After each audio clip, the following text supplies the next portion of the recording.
Seja muito bem-vindo ao Cantinho Teológico. Meu nome é Gustavo Luiz. Vamos analisar o versículo de João 3,16, por demais conhecido, mas que necessita da nossa atenção e, sobretudo, ocupação. Nos ocupar em debruçar sobre a palavra de Deus e assimilar o máximo possível. Quando a gente analisa João 3,16, observe que começa dizendo: Porque Deus amou o mundo de tal maneira. O texto mostra que a salvação não começa no homem, ela começa em Deus. A salvação sempre foi e será iniciativa divina. E observe que o versículo não diz o homem buscou Deus, mas diz categoricamente que Deus amou. Como eu disse agora há pouco, a iniciativa é divina.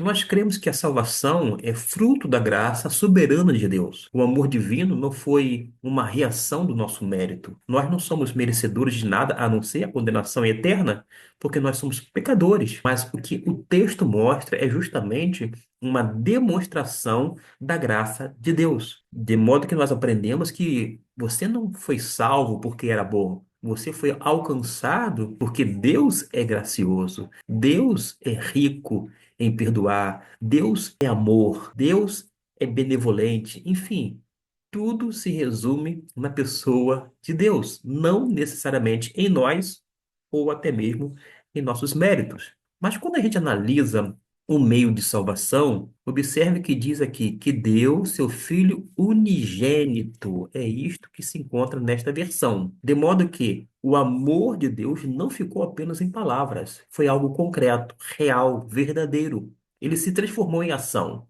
E Deus entregou, de fato, Jesus Cristo, seu Filho. E a cruz do Calvário é a maior demonstração do amor divino. Há uma música que eu lembro de bastante tempo que dizia: há momentos que as palavras não resolvem, mas o gesto de Jesus na cruz demonstra amor por nós. Agora, diz aqui que deu o seu Filho unigênito, é o Filho único, singular. Cristo não foi criado, ele é eternamente Deus. O mesmo Cristo que nasceu em Belém é o Verbo eterno apresentado no capítulo de João, logo no primeiro capítulo, onde diz que o Verbo era Deus e o Verbo estava com Deus. Todas as coisas existentes foram feitas também por Jesus e nada do que existe poderia ser feito senão através dele. De modo que a gente aprende a valorizar o sacrifício. Isso mesmo. Porque o valor do sacrifício de Cristo revela a gravidade do pecado e a grandeza da graça. Mas no tocante à resposta da salvação, porque vai implicar necessariamente no arrependimento por parte da pessoa que ouve o Evangelho de Deus, que é a boa nova ou a boa notícia, mas requer uma fé. Uma fé em quem? Em Jesus. Porque prossegue o texto, para que todo aquele que nele crê. Vamos destacar também essa parte que nós estamos mencionando. Note que o evangelho vai exigir uma resposta. Alguém já disse que o evangelho não vai exigir uma mudança, mas ele vai gerar mudança à medida que nós nos arrependemos e cremos na pessoa bendita de Cristo Jesus. Mas não basta apenas admirar Jesus, não basta apenas, enfim, tê-lo como um grande pedagogo, um grande psicólogo, um grande isto, aquilo outro. A gente precisa saber quem de fato Jesus é. E Jesus é Deus, e por isso ele pode nos salvar perfeitamente e completamente.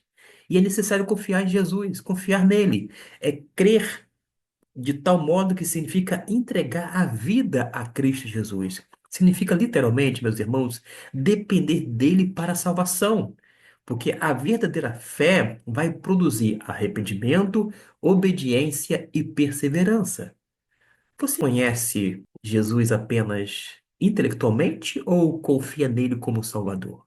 Existem pessoas que querem um Jesus de acordo com a sua conveniência. Tem pessoas que querem apenas tratar de Jesus com o intelecto, mas não com o coração. A gente tem que entregar a nossa vida como um todo nas mãos do Senhor e confiar nele como Salvador, como Senhor, como Mestre da nossa vida. Mas o texto vai prosseguir e a gente já está caminhando para o final porque diz: não pereça. mas tenha a vida eterna. Jesus está apresentando dois destinos: perdição ou vida eterna. A vida eterna, meus irmãos, não começa apenas após a morte. Ela começa quando Cristo transforma o coração do pecador. Inicia-se justamente quando a gente se converte a Cristo Jesus. O cristão já possui essa vida agora e vai desfrutar plenamente na eternidade.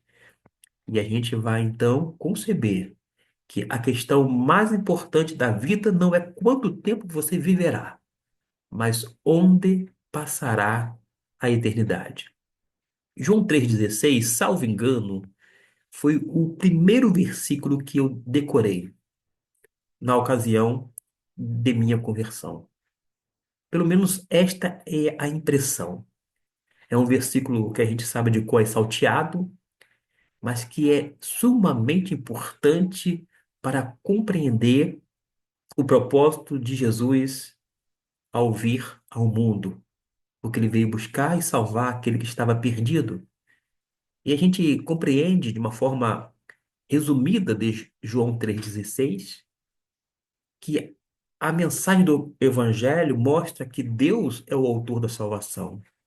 Cristo é o meio da salvação. A fé é a resposta da salvação por sua vez. E a vida eterna é justamente esse resultado. Em um único versículo, porque Deus amou o mundo de tal maneira que deu o seu Filho unigênito, para que todo aquele que nele crer não pereça, mas tenha a vida eterna. Em um único versículo, nós encontramos a essência da vida cristã, a essência da fé cristã. E se você ainda não entregou a sua vida a Cristo Jesus, hoje é o dia para crer nele. Creia em Jesus, arrependa-se dos seus pecados. E se você já é um cristão, me acompanhe aqui no Cantinho Teológico. Adore a Deus por esse amor incomparável. Deus abençoe rica e abundantemente a sua vida e até o nosso próximo vídeo.